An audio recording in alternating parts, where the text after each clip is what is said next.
This video is all about how to scale your business by scaling the way you measure, you adapt to your market, you reflect with your team, and you iterate. In this video is part of a series that is called Billion Dollar Purpose, that based on my book Billion Dollar Purpose, that is in the description. And this book is about how conscious leaders scale impact and win without burning out, but attracting, retaining, and developing high-performing teams. This is before the last video. So this is a video, and then the last one will be about how to exit. So those two videos are more about iteration, right? So this one is about how to iterate to adapt to your market. And in the last video, I talked about the collective intelligence, right? So how your team can achieve more together than alone.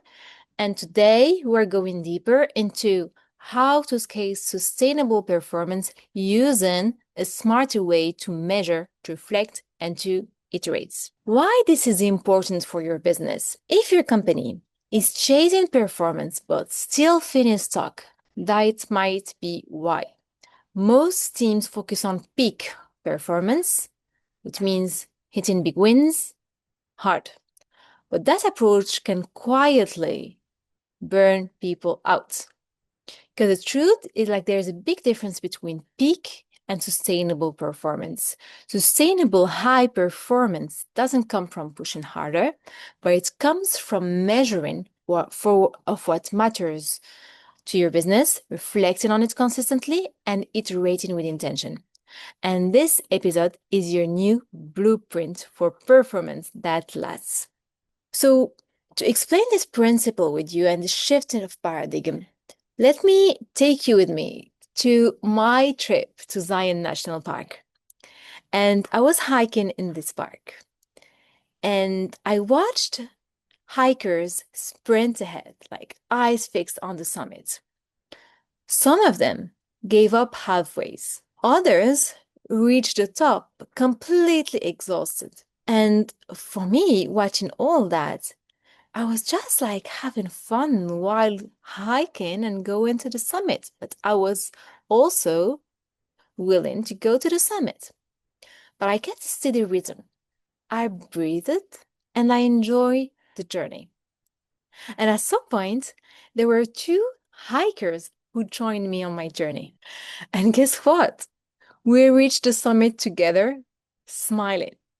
And then I looked back at them and was like, why are you following me? And I feel like, oh, you really feel so good. It feels so good to walk this way, right? So we reached the summit, and some of the people who were running didn't reach it. And this is the beauty of having sustainable performance.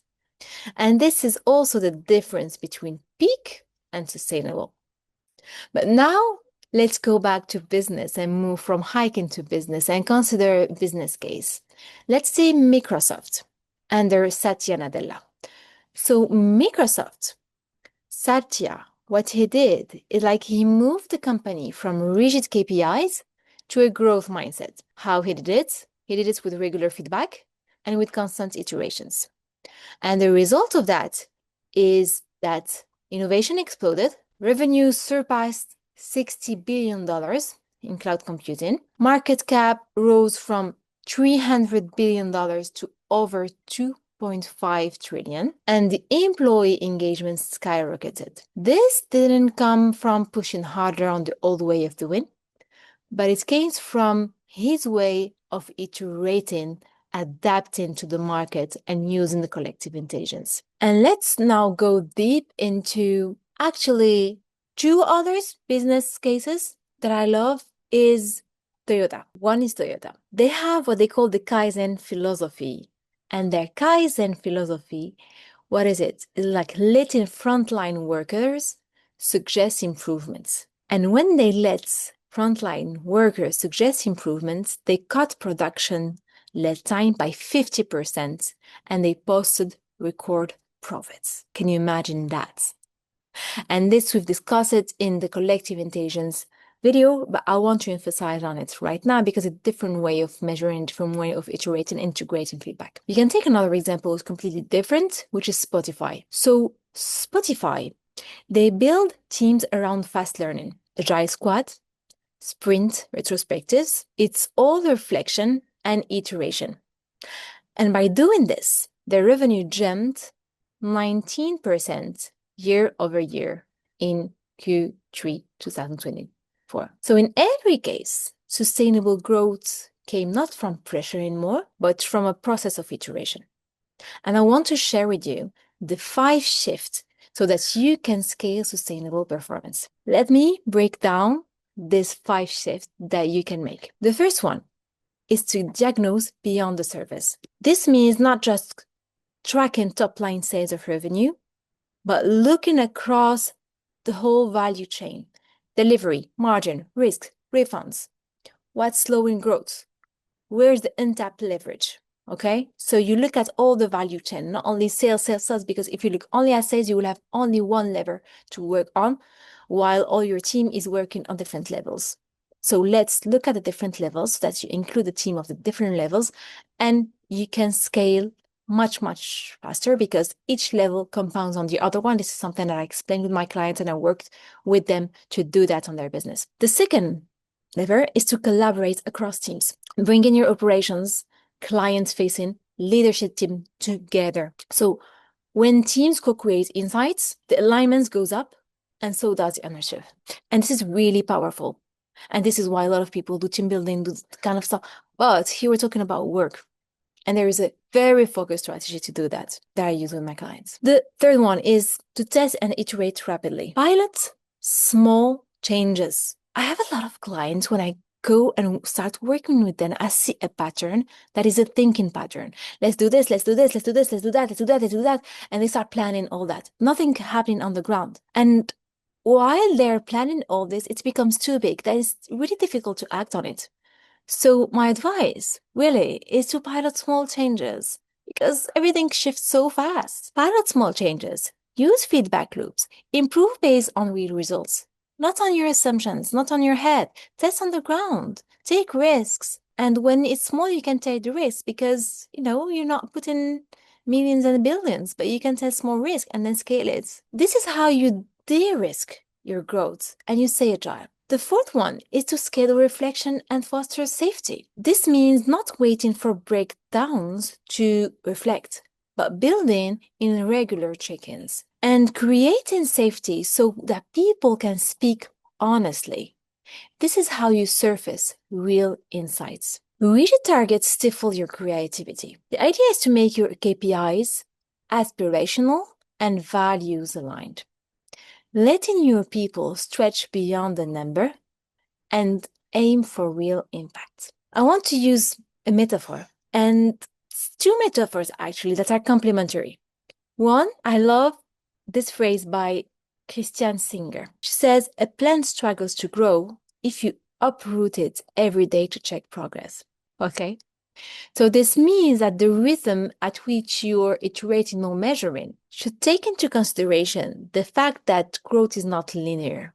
Okay, so some things may take more time, some projects are more easy to catch on, and so growth is not linear.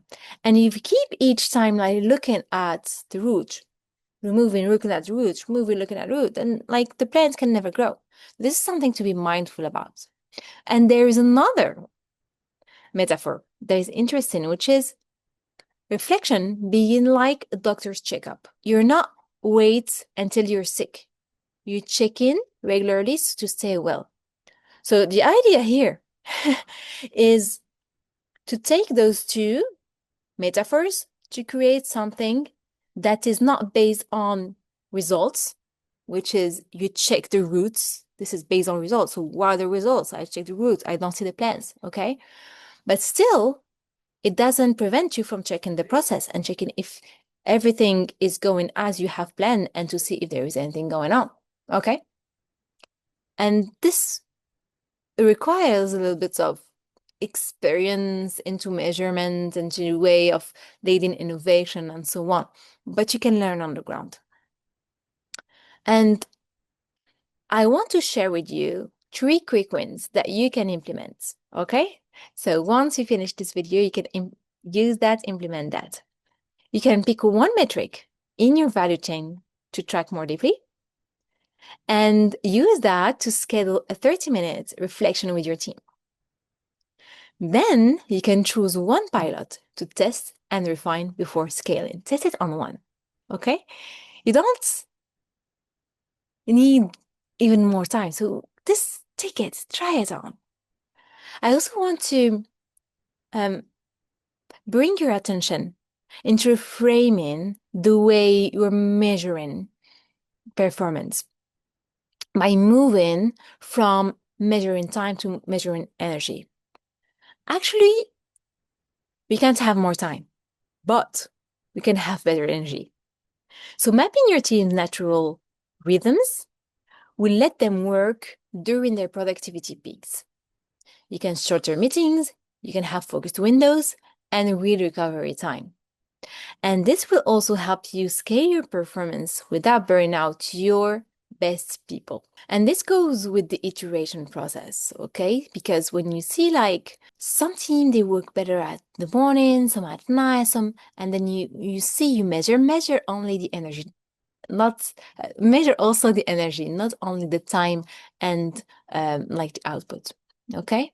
So what I include for you in the description to help you more is the performance-driven L&D scorecard, which is your starting point to align metrics with long-term success. If you want it, you can download it and use it and see how it helps you on your ground.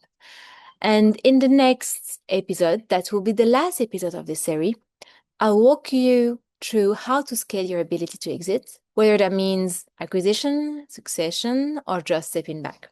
Thank you for watching until the end. If you like this video, if you like this concept, you can subscribe to the channel so that you can see the other videos, and you can also see the series if you haven't looked at the series and choose the video that you want to listen to or to visualize. See you next video.